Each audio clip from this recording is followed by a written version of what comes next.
Is it possible that the government is ready to actually restrict resources to the public? I'm about to show you why that seems to be the case right now today. This is a global phenomenon that we are watching right before our very eyes, and I don't think the vast majority of people realize it. This is very serious. This is a topic that everybody must understand, and I'm going to break it down for you here. To anybody that wants to understand the truth, thank you for being here today. A tsunami of shutoffs. 20 million US homes are behind on energy bills. I really don't think people understand the level at which we are dealing with today in 2022. This is not something that, yeah, it's going to be in the future. Yeah, we heard it in the past. It's happening right before our very eyes. Surging electricity prices spur the worst, this is a quote, worst ever crisis in late utility payments. Now, what we had during 2020 and what I talked about basically every single day was that people are stretched into the very edge. And you look at where their current resources, and you got to understand that if they are to deal with a higher price in electricity and food and other types of energy, and all these things start to creep up on them, eventually there is a breaking point. And it seems like now that is happening. Right now, we haven't even got into an official crisis or an official recession or anything else. Right now, 20 million people in the United States. Now, are they necessarily affected all to the same degree? No. But let me show you some other details. Let's take a look here.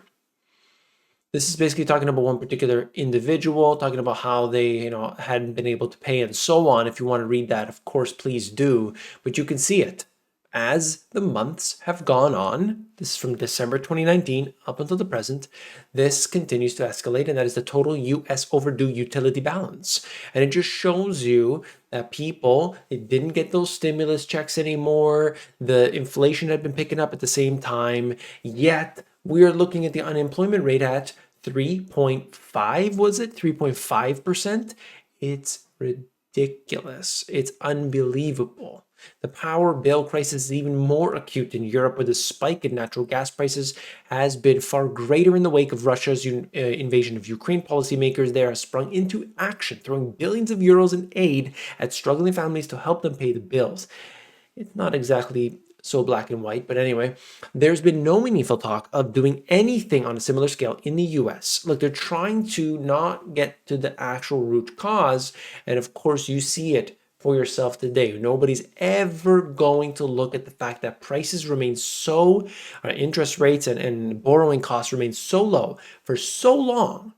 And this exacerbates everything. Now, could there be shortages and could there be supply chain factors? Yes, but if you're not going to look at the 800-pound gorilla in the room, the elephant in the room, what have you, well, then you are simply ignoring reality. I'm just trying to break it to you. I'm just trying to be honest with you, because there are things that we can do to mitigate some of these issues, and I will talk about those at the end. But you got to know what's happening today, and I'm really glad you're here with me. Utility shutoffs can have deadly consequences, a risk that's becoming more palpable as summer heat shatters records. Already gut punched by soaring prices, just about everything, more and more people are facing a choice among food, housing, and keeping the power on. This is truly, to me, truly shocking, because we're seeing it at a time in which everything's fantastic, everything's so great. But is it really?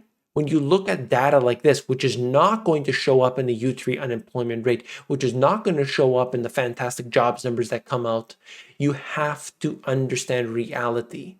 Look, household electricity prices have been escalating no matter where you look at it. US, Japan, Euro, UK, the prices are going up like crazy, and they could put caps all they want, but what does that do? When they put a cap on the power price, it means you got to pay through your taxes, higher taxes that will come to you eventually. I mean, you're going to pay one way, shape, or form. Okay, they got more details in here, but I think I made my point very clear, and is that people are going to be paying more for their energy. They're going to be paying more for their food, and there is no possible way that this is going to turn around anytime soon. The inflation rate might decline, but the total amount of your bills are going to keep increasing. Because if they started capping it, and really it should be all the way up here, and they started capping it down here, well, they're just going to let it go. And that might be a year from now by the time it gets back to where it should be.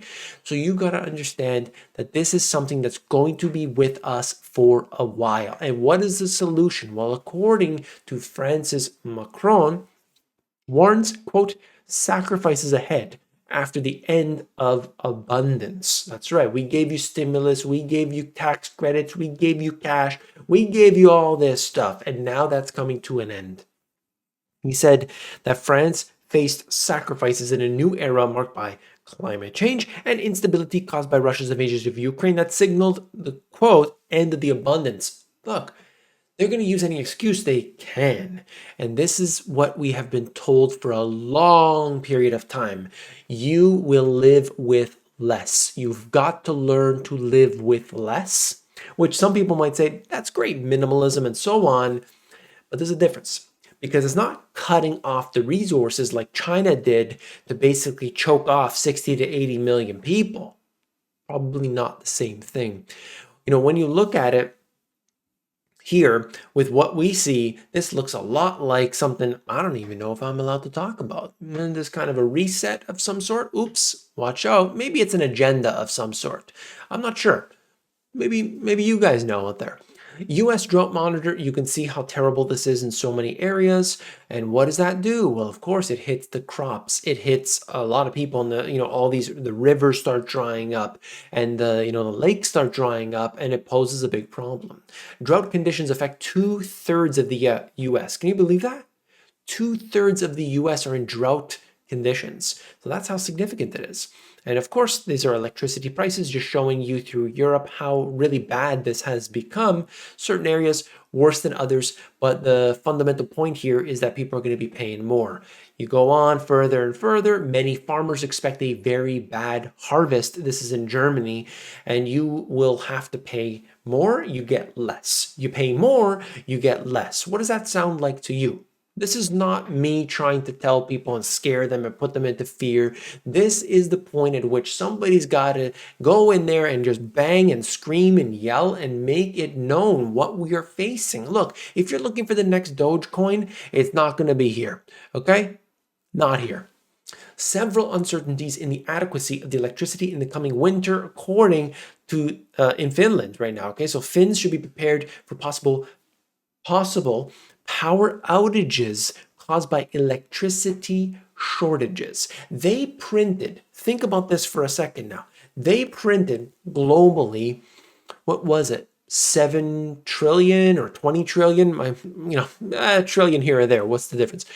Literally trillions upon trillions of dollars on a global scale just over the last few years. And now you can't even get electricity. I mean, what a world we live in, that the elites are roaming around in their private jets, that the elites are going out and they are buying all of the oceanfront property. What does that tell you? Oceanfront property.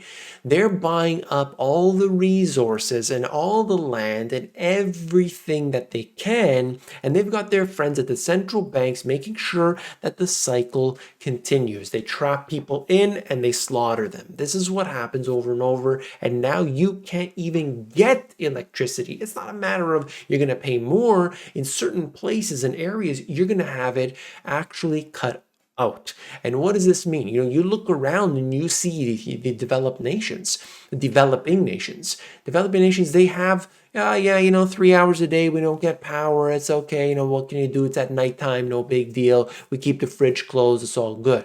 Is this the world that we live in today, where they are able to print trillions of dollars? They're able to give billions here, billions there, billions to all of these different, military industrial complex and so on. What about your tax dollars? Do you actually think that your tax dollars, like the vast majority, 99% of them, are going to fix the roads and they're going to pay for the civil servants and all this stuff? Do you really think that? If you do, we got to talk. And that's okay if you don't know. Please let me know if you don't know, and I would love to explain it, where the money goes. Norway considers limiting electricity exports to prevent domestic crunch. So that's something, okay? But if Norway's doing that, they're selling it to whoever, and now that country's going to be in big trouble. So I don't blame Norway in that case here. They're selling and they say, okay, we want to protect our people first. But what does that do to that other country? That's going to hurt them. They're going to be dealing with very significant problems. I hope you see where this is going right now. And then you've got this. This is a translated article basically out of Germany. This guy's from the Green Party. I think he's the leader of the Green Party, or one of the top officials. And basically what he said was, I had the English translation here. He said, yeah, you know what? You don't have to take a shower. You don't have to take a bath. A washcloth is a great invention. That's literally what this guy said. I mean, it's just crazy. Now, I don't know if he's going to do that for himself, but you also had Prince Charles previously saying, if you remember, if you do the search, I think it was Prince Charles or Philip, one of those, I'm pretty sure it's Charles, quote, snub the tub. The guy who has literally 122 servants working for him says that you got to snub the tub. Do you see a pattern here? Do you see what's happening here? I hope you do, because this is unbelievable. It's really unbelievable, and it's happening before our very eyes. And so we have all the costs that are rising, whether it's median mortgage payments up and to the right. You could see that, just before 2022, this is literally at 1750, and within months, 2447. This is so extreme. $750 essentially overnight. Now, those prices are always increasing. You get that. Okay, fine. But to see them go up that far, that fast, it's truly shocking. And I talked about Robusta coffee in the previous video to this one. And now Arabica, same situation. My goodness, do not touch my espresso or we're going to have problems, my friends. Arabica coffee rallies on excessive dryness in Brazil. You look here, you look at Vietnam, you look at all these different countries, the same situation, and that is prices are rising, whether it's because of drought, whether it's because of floods, whether it's because of money printing. All of this needs to be understood, each aspect, because it's all affecting you, okay? And then we have this just showing us that in Canada, Royal Bank of Canada said interest rate hikes may trigger higher monthly payments for about 80,000 customers with variable rate mortgages. So, in Canada, it works a little different than the US. But anyway, regardless, with variable rate mortgages, if the interest rates are rising, then of course people are going to feel it, right? In Canada, regardless, the way this works is, so in the US, you get a mortgage for, let's say, 30 years. You negotiate an interest rate, let's say it's 4%, for those 30 years. But in Canada, it doesn't work like that. You pay it off over the 30 years, but your interest rate is basically like a refinance. It's like a forced refinance essentially every 3 to 5 years, depending on your circumstances. Usually people go for that 3 to 5 year range, although there's alternates. So what does that do? Well, after the 3 to 5 years, you're going to be paying a higher rate of interest. And that's going to be huge for a lot of people because they're not ready for that. They're not prepared for it. And I think it's going to be painful for a lot of people. What can you do as an individual right now? Well, I told people back in 2020 and 2021, I said this specifically, and I saw your comments down below, which is fantastic. I said, you've got to go to your provider of energy and ask them for fixed rate. Some people said, you can't do that. That's impossible. The people, I saw your comments, and thank you for doing that, because I heard what you said. I contacted them, I got a fixed rate, and now I'm good. Now, maybe if prices went down, not so good because whatever, but at least you knew what you were going to pay because there's so much uncertainty. Anybody who did that is laughing right now. Now, there's stipulations and fine print and all that sort of thing. But the point is, you've got to get everything in order. If you're in an area that's prone to drought, what can you do? Can you harvest water? Is that something that you can do? Even if you got to pay up front to get that water in there, at least you don't have to be concerned. Is there going to be water there tomorrow? Is there going to be restrictions there tomorrow? Okay. And maybe you can do a well. Maybe you could do a shallow well, depending on where you are around the world. Either way, you should have some sort of alternative water. This is very important. Even if you're using the grid, even if you're using the water, even if you're using the sewer, you should always have a backup plan. These are really important things. And you look at what you can do with energy. Geothermal is so key. It's so great. Depending on where you are, depending on your conditions. That's another factor. You got to look at solar panels. If you're in a place that's giving you tax rebates and it's sunny all the time, maybe solar panels are great for you. You've got to take action 2 years ago. You got to take action last year. You didn't take action now. Don't do it next week. I'll do it if don't do it. Don't do that. Don't be like that. Don't be like the vast majority of people. Take action today and actually do what you need to get done for yourself, for your family, and for those around you. Okay, that's my message. I hope you'll subscribe, and I'll see you on the next one. Take care.